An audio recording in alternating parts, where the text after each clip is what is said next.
Self challenge বা নিজেকে challenge করার এটা ছিল দ্বিতীয় দিন। আমি দুটো পরিবার, ঘরের কাজ সামলেও পড়াশুনো, মেকআপ ওয়ার্ক, ব্লগ এবং বিভিন্ন পরিস্থিতিতে নিজেকে মানসিক এবং শারীরিকভাবে প্রস্তুত করার চেষ্টা করছি। Hello everyone, welcome to দীপ্তিস little corner of the internet. দেখো, একটা কথা তো আমরা সবাই জানি যে সবার real life and reel life সম্পূর্ণ আলাদা হয়। সত্যি কথা বলতে তার মাঝেই কিছুটা শেয়ার করতে পারি আমরা শুধুমাত্র। আর রিয়েল লাইফে সেই সমস্ত পরিস্থিতিগুলোকে মোকাবেলা করার জন্য অনেক বেশি ধৈর্য, নিজের মনের সাথে বোঝাপড়া। পার্সোনালি আমি যেটা করি, ঠাকুরের উপরে বিশ্বাস রাখা। তবে হ্যাঁ, সবটা ভগবানের উপরে ছেড়ে দিলে চলবে না, কিছু পরিস্থিতি নিজেকেই কিন্তু সামলাতে হবে। আর একটা জিনিস আমি তোমাদের সাথে শেয়ার করব নিজের অভিজ্ঞতা থেকে, এটা হলো আমরা যেটা ভাবি সত্যিই আমাদের সাথে সেটাই ঘটে থাকে। আমরা যদি যে কোনো বিষয়কে নেগেটিভ ভাবে নিই, যেমন এমা এটা তো আমার দ্বারা হবে না, এমা এটা তো আমি করতে পারবো না,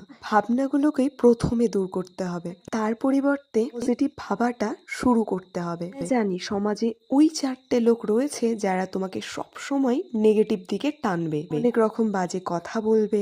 আমি এখন যেটা করি, এরকম বাজে কথা শুনলে হয় সেই স্থান পরিত্যাগ করি, আর নয় জোরে জোরে ঠাকুরের গান বা মনে মনে ঠাকুরের চিন্তা করতে থাকি। কারণ নেগেটিভ কথা শুনলে নেগেটিভ ভাবনাটাও কিন্তু চলেই আসবে।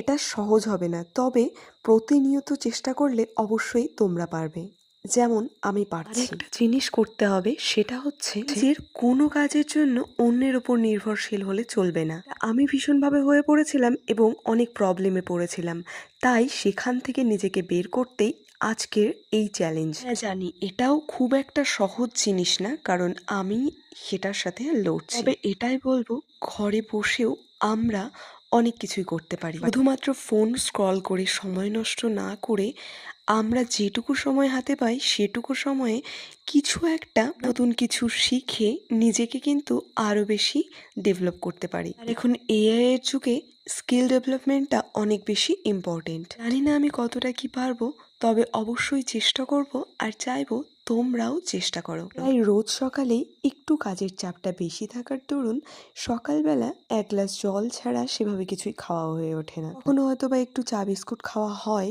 কিন্তু কখনো সেটাও পসিবল হয়ে ওঠে না। রোববার করে যদিও চাপটা একটু কম থাকে, হাজবেন্ড চলে গেলে তারপর ওই 11টা-12টা নাগাদ একবারে ভাত খাওয়া হয়। যেহেতু এটা 30 ডেজ চ্যালেঞ্জ, তাই সেই তাড়াহুড়োর মধ্যেও কিন্তু আমি নিজের জন্য একটু ফল টিফিনে প্যাক করে নিয়েছিলাম। যাওয়ার পথে দেখা হয়েছিল একটা মিষ্টি গুবলু বাচ্চার সাথে। আজ টিউশনে এক্সাম ছিল, তাই একটু লেট হয়েছিল। আর দেখা হয়েছিল অনেক দিনের পুরনো এক স্কুল ফ্রেন্ডের সাথে। 9:30 নাগাদ গিয়েছিলাম টিউশনে, আর তারপর ছিলাম একটুখানি